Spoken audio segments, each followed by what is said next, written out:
Assalamualaikum warahmatullahi wabarakatuh. Shalom, Om Swastiastu, Namo Buddhaya, Salam Sejahtera. Selamat siang pemirsa sekalian. Kami dari Cipta Kreasi TV saat ini berada di gedung Markas Besar Polisi Republik Indonesia, khususnya di Biro Kespol Pusdokes Polri. Hari ini kita akan berbincang-bincang dengan seorang anggota polisi yang sangat luar biasa. Selamat siang, Om Swastiastu. Om Swastiastu, Salam sejahtera. Salam. Nah, sebelum kita bincang-bincang dengan Bapak Dr. I Gusti Gede Andika Jaya, saya sebutkan ya nama gelarnya yang lengkap panjang juga ya, SH, MHKes, MM, MKes, dan beliau juga seorang spesialis radiologi. Pak Gede, ini panggilannya di sini, saya sudah tanya ya. Lahir di Jakarta, kemudian menempuh pendidikan di Universitas Padjadjaran, Fakultas Kedokteran. Beliau bergabung dengan SEPA ya, khususnya karir ya, perwira karir ya Pak. Ya.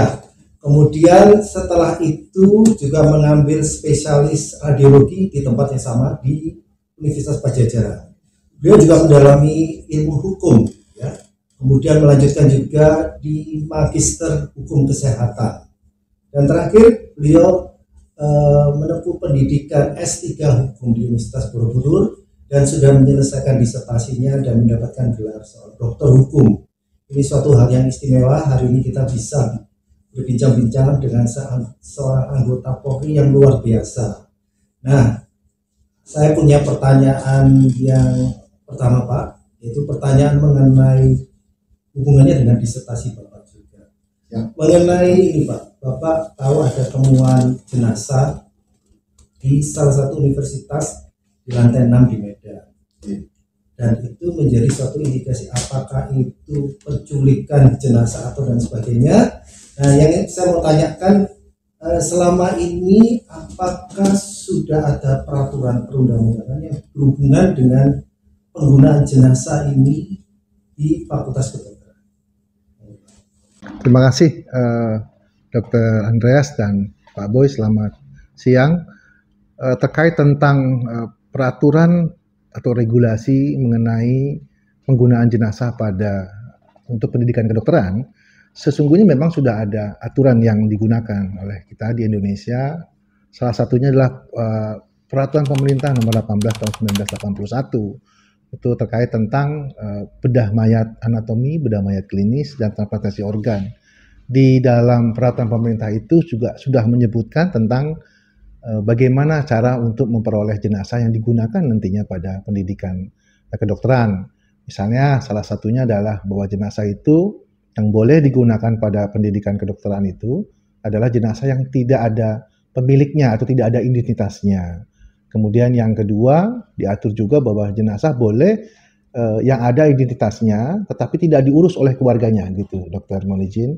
Kemudian, tetapi juga kalau memang itu akan digunakan, tetap harus seizin keluarga. Atau sebelumnya, sebelum meninggal orang tersebut sudah mengizinkan dirinya kalau meninggal nantinya digunakan sebagai tempat untuk pendidikan jenazahnya. Sebenarnya sudah ada, kemudian di Undang-Undang nomor 36 tahun 2009 tentang kesehatan juga diatur tentang bedah mayat anatomi. Bedah mayat anatomi itu artinya adalah pemeriksaan yang dilakukan berupa pembedahan pada jenazah untuk kepentingan pendidikan. Jadi memang di kita bedah mayat itu ada 3 macam, itu bedah mayat klinis yang tujuannya untuk mengetahui penyebab kematian, kemudian bedah mayat anatomi yang tujuannya untuk pendidikan, dan bedah mayat forensik yang tujuannya untuk penegakan hukum, untuk mengetahui sebab daripada kematiannya.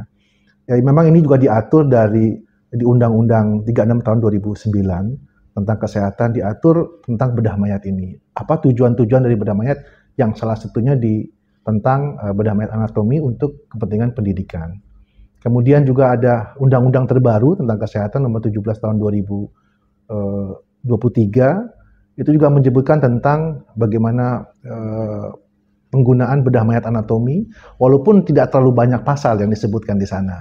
Tetapi nantinya akan ada aturan turunan, itu peraturan pemerintah yang mengatur tentang bedah mayat anatomi untuk pendidikan tadi. Mungkin seperti itu regulasi yang saat ini diterapkan di Indonesia. Silakan Pak Boy, ada yang bertanya. Terima kasih Pak Dr. Andreas. Pak Gede, Pak Dr. Gede, saya ingin bertanya. Ini pertanyaan saya, pertanyaan masyarakat nih Pak, yang masuk ke media redaksi. Sekarang ini kan boleh dikata setiap fakultas kedokteran kan memerlukan untuk praktikum, khususnya untuk para mahasiswa-mahasiswa itu.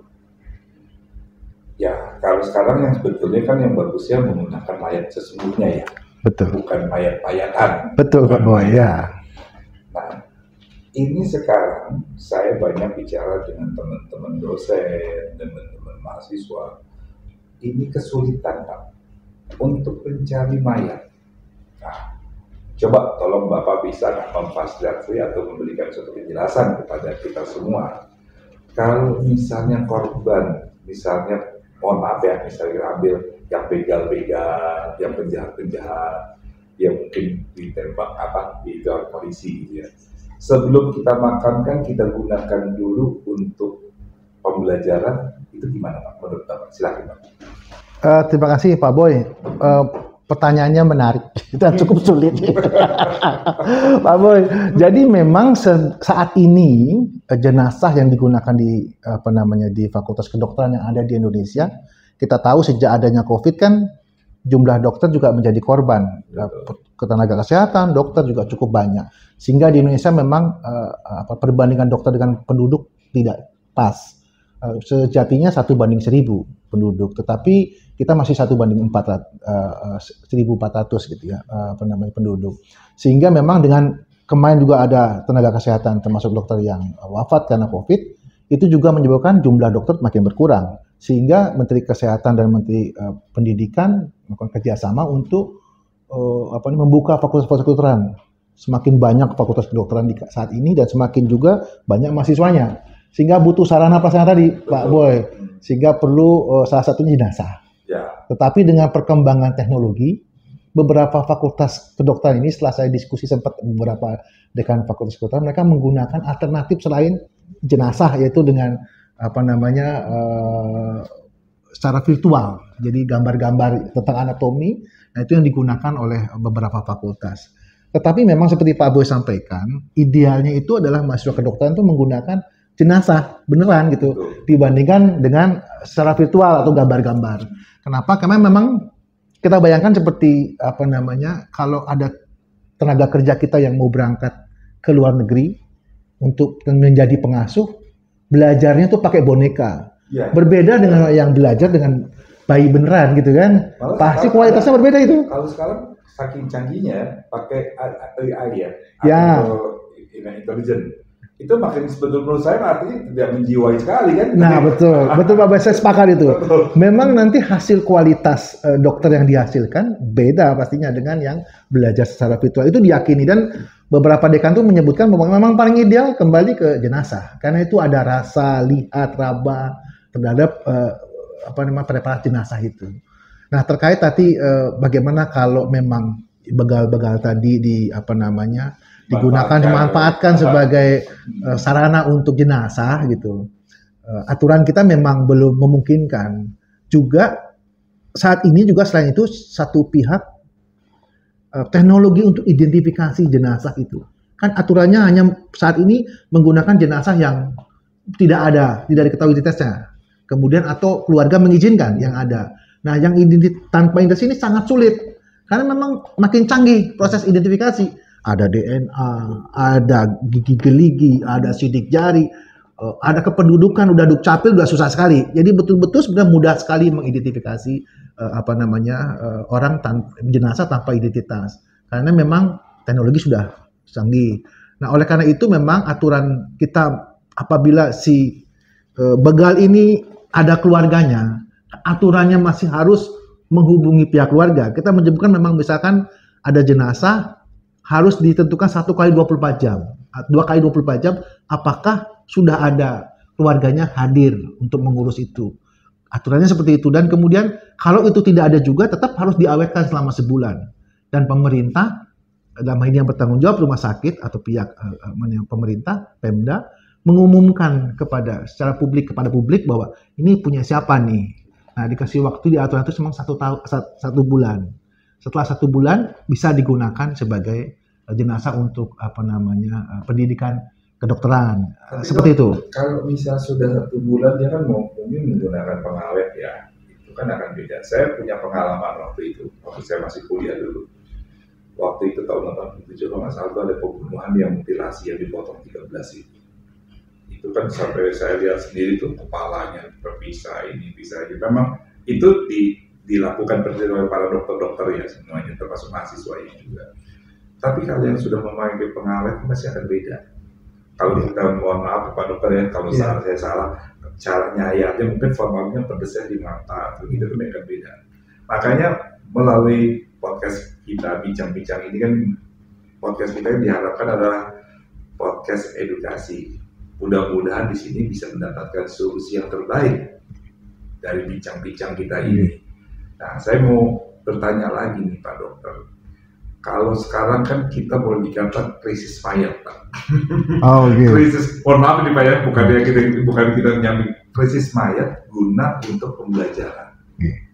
Yang tadi saya simak sekali Pak Dokter menyatakan bahwa memang sebaiknya kalau kita untuk pembelajaran makanya menggunakan yang asli, jangan yang boneka atau yang lain-lainnya. Bahkan sekarang saking nggak adanya hewan yang dipakai, tapi kan beda artinya. Yeah.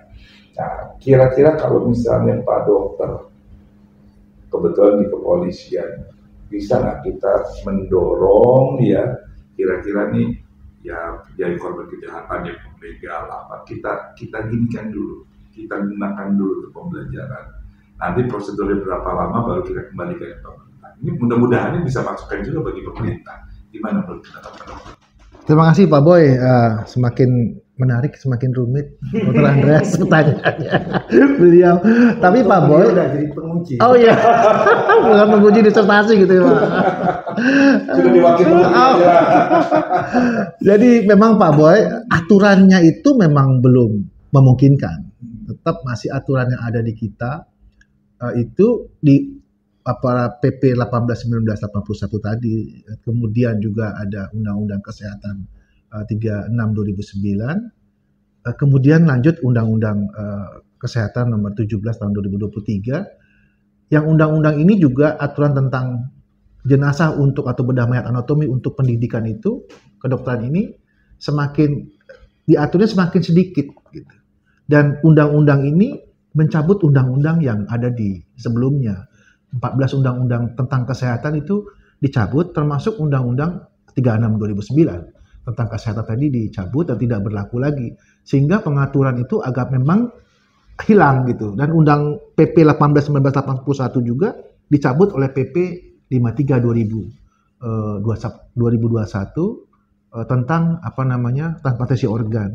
Sehingga kita sebenarnya, kalau kami bisa menyarankan, menarik yang diusulkan oleh Pak Boy tadi, saya kira mungkin kita harus segera mungkin membuat peraturan turunan daripada Undang-Undang 17 2023 ini, itu di pasal saya lupa 157 atau 159 menyebutkan diatur oleh PP berikutnya. Nah, ini mungkin kita harus dorong seperti Pak Boy sampaikan ke pemerintah ataupun DPR sebagai yang pembuat nanti regulasi untuk ini atau Kementerian Kesehatan gitu, mungkin Pak Andreas, kita dorong untuk membuat undang-undang ini, aturan ini, regulasi di turunannya ini daripada Undang-Undang 17 2023 tentang kesehatan terkait tentang bedah mayat anatomi, sehingga nantinya apa yang disampaikan Pak Boy bisa terakomodir sehingga lebih mudah mendapatkan jenazah. Memang kita yakini jenazah di kita untuk pendidikan itu makin kesini makin berkurang, makin sulit untuk didapatkan. Sementara tadi ya fakultas kedokteran makin banyak, mahasiswa makin bertambah. Sebenarnya penggunaan jenazah ini tidak hanya untuk pendidikan, tidak hanya di dokter-dokter yang koas gitu loh, Dokter Andreas. Ternyata dokter spesialis juga menggunakan itu. Dokter bedah urologi, mungkin dokter jantung untuk belajar tentang jenazah yang asli gitu. Itu programnya namanya DSTC, Pak. nah itu. Itu saya pernah mengikutinya di Universitas Brawijaya. Jadi kita menggunakan jenazah yang masih baru, Nggih. ya seperti di forensik kedokteran, Nggih. seperti itu, Pak. Ya. Memang pasti berbeda antara jenazah yang baru dengan jenazah yang sudah formalin. Memang tapi memang untuk kepentingan anatomi dan memang bisa digunakan berkali-kali itu jenazah sehingga lebih bermanfaat dengan keterbatasan jenazah tadi, Pak Boy. Sementara saya kira saya sepakat dengan Pak Boy tadi, tapi memang perlu ada regulasi yang harus segera mungkin buat masukan itu bisa masukan Pak Boy, saran Pak Boy kepada pemerintah dan DPR ya, Dr. Andreas gitu. Bisa sampai ke Kemendikti ataupun ke Kemenkes. Memang itu penting sekali. Sehingga satu lagi mungkin yang cukup penting Pak Dr. Andreas dan Pak Boy, itu sosialisasi pemerintah ataupun kita kepada masyarakat terkait tentang penggunaan jenazah ini untuk kepentingan pendidikan ataupun penelitian. Karena memang masih ada pemahaman yang belum pas di masyarakat. Walaupun para ahli ulama sudah mendorong memperbolehkan itu baik dari MUI sudah ada fatwa MUI ya yang nomor 11 tahun 2007 dan fatwa MUI nomor 12 tahun 2007 terkait tentang penggunaan jenazah. Terus kemudian dari Katolik juga sudah ada pernyataan memang mendukung, bahkan Paus kedua hadir di Kongres transplantasi organ itu juga salah satu sudah memang tidak ada kendala, sehingga hanya memang sosialisasi kepada masyarakat ini masih belum cukup maksimal lah gitu, sehingga memang ada peran pemerintah, Kementerian Kesehatan mungkin itu juga perlu, atau kita semua untuk mendorong itu. Mungkin itu yang Pak Boy yang bisa saya. Ada satu pertanyaan yang menggelitik ya. Tadi kata-kata Pak Boy bahwa itu kalau bisa digunakan jenazah dari para begal penjara. Yang saya mau tanyakan, Bapak kan sudah berdinas cukup lama ya, sampai setingkat Brigjen Polisi. Apakah pernah mendapatkan kasus yang penjualan jenazah? Artinya itu korban dari human trafficking, seseorang diculik entah di luar negeri maupun di dalam negeri, kemudian jenazahnya diperjualbelikan. Nah, sampai sejauh ini apakah pernah menjumpai kasus seperti itu? Terima kasih Dr. Andreas. Saya memang secara menjumpai langsung saya belum menjumpai ada kasus seperti itu. Tetapi dari berita dan informasi yang kami baca memang banyak. Khususnya trafficking tadi untuk diambil organ tubuhnya untuk transplantasi utamanya, terutama untuk ginjal. Biasanya itu cukup banyak dan kasusnya beberapa dari Bareskrim sudah membongkar beberapa kasus yang cukup besar terkait trafficking di Indonesia. Beberapa dikirim ke beberapa negara, cukup banyak kasusnya untuk penjualan organ ginjal terutama. Jadi itu kerjasamanya mungkin tingkat internasional. Internasional. Dr. Andreas itu memang secara internasional, itu pun dibongkarnya juga beberapa kali kasus kami juga baca ada penyidik sudah Bareskrim sudah membongkar kasus-kasus terkait penjualan organ tubuh human trafficking ini. Kalau memang untuk penggunaan jenazah penculikan human trafficking untuk pendidikan ini memang saya belum pernah membacanya gitu terkait ini. Mungkin itu Dr. Andreas sementara yang bisa saya sampaikan. Ya, ada dua lagi pertanyaan Pak sebagai ini karena kita nanya waktunya kan sangat terbatas. Tapi saya mengharapkan dari kegiatan podcast ini bisa minta nanti Pak Gede untuk aktif juga Pak. Karena siap. Ini berkesinambungan Pak. Karena masyarakat butuh informasi, butuh edukasi. Banyak mau mengambil sikap tapi nggak punya dasar hukumnya, sedangkan kalau ini saya ketertarikan jenazah ini kan sayang kita banyak kasus ya. Dan kalau misalnya kita bisa gunakan untuk pendidikan kenapa enggak? Yang kedua lagi yang dari yang persis Pak Dokter Andreas sudah katakan ada korban-korban human trafficking. Ini kan banyak juga yang dari luar manusia perahu yang nggak jelas ya kan, daripada dia membusuk. Lebih baik kita manfaatkan terlebih dahulu. Nah kalau kembali lagi nih Pak Dokternya, ini pertanyaan masyarakat. Sekarang ini kan bisa juga digunakan banyak mengatakan kan banyak kejadian kayak kemarin kebakaran Brodo kan ada istilah postmortem sama satu lagi antemortem. ini masyarakatnya masih banyak yang bingung, Pak. Coba tolong Bapak jelaskan kepada masyarakat itu pengertian itu apa sih dan kegunaannya apa. Silakan, Pak. Terima kasih Pak Boy.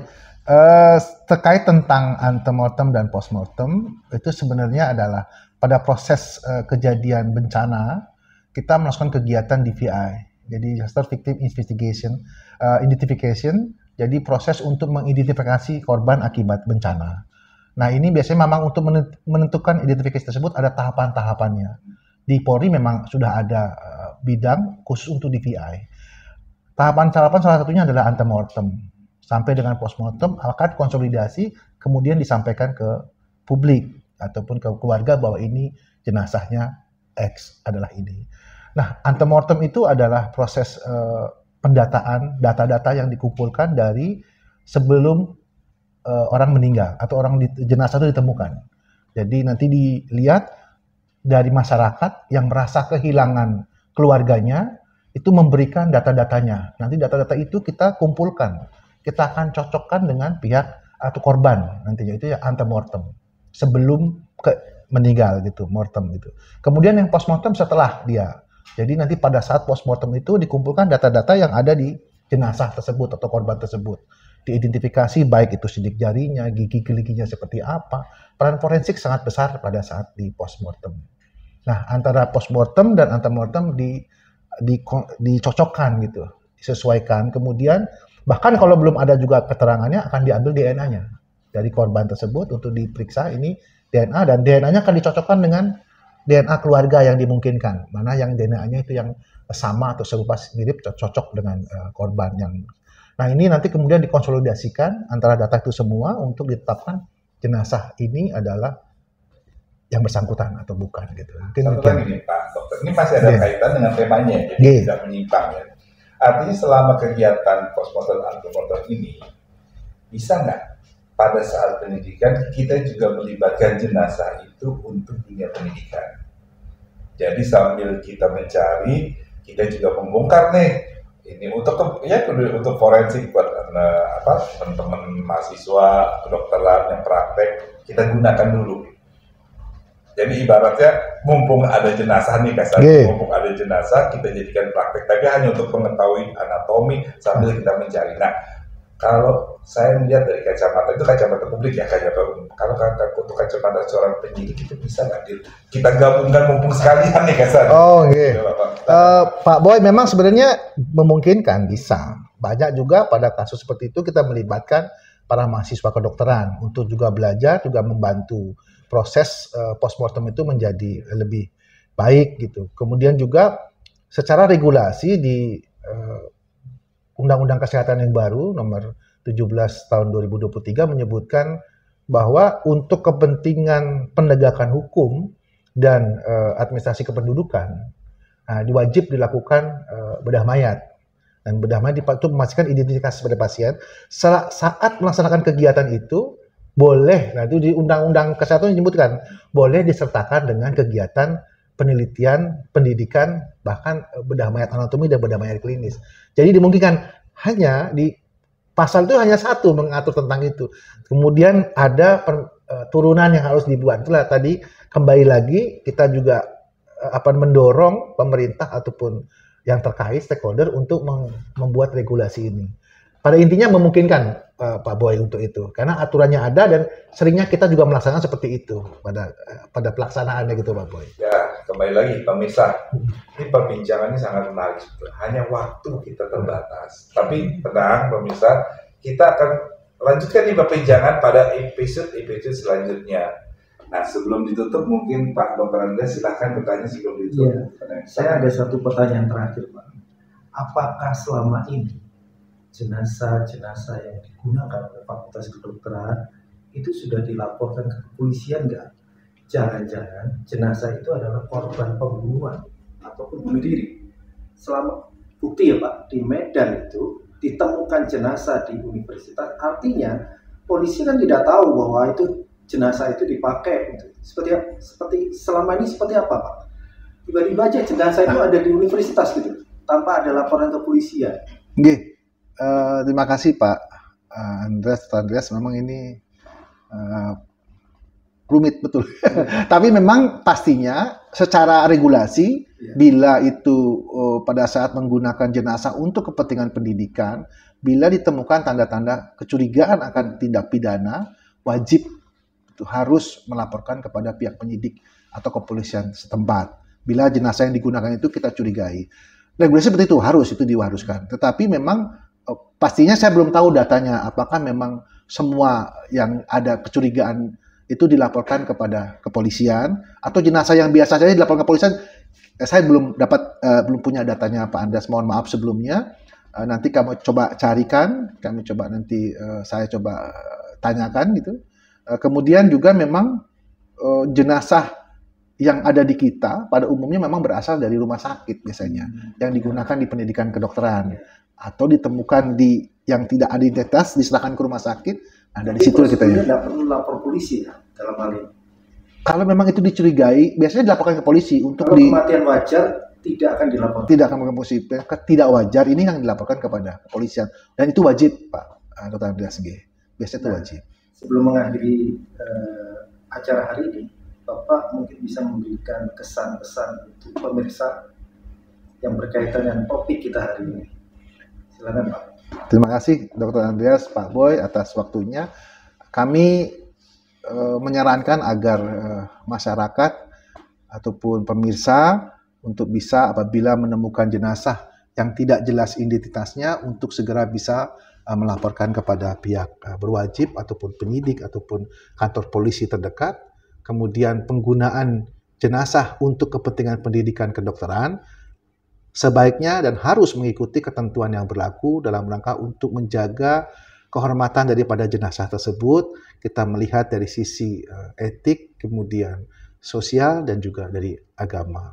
Perlakukan jenazah dengan sebaik-baiknya dan sehormat-hormatnya. Mungkin demikian, ya, Pak Boy, Pak Dr. Andreas, terima kasih waktunya. Pak Gede untuk kesempatan kita bisa berbincang-bincang dengan Pak Gede, khususnya di Mabes Polri ya, di Biro Kespol Pusdokes Polri. Saya dengan Pak Boy mengucapkan banyak terima kasih atas kesempatan bisa berbincang-bincang dengan Bapak. Akhir kata, kami mengucapkan wassalamualaikum warahmatullahi wabarakatuh. Sampai jumpa di acara Cipta Kreasi TV lain.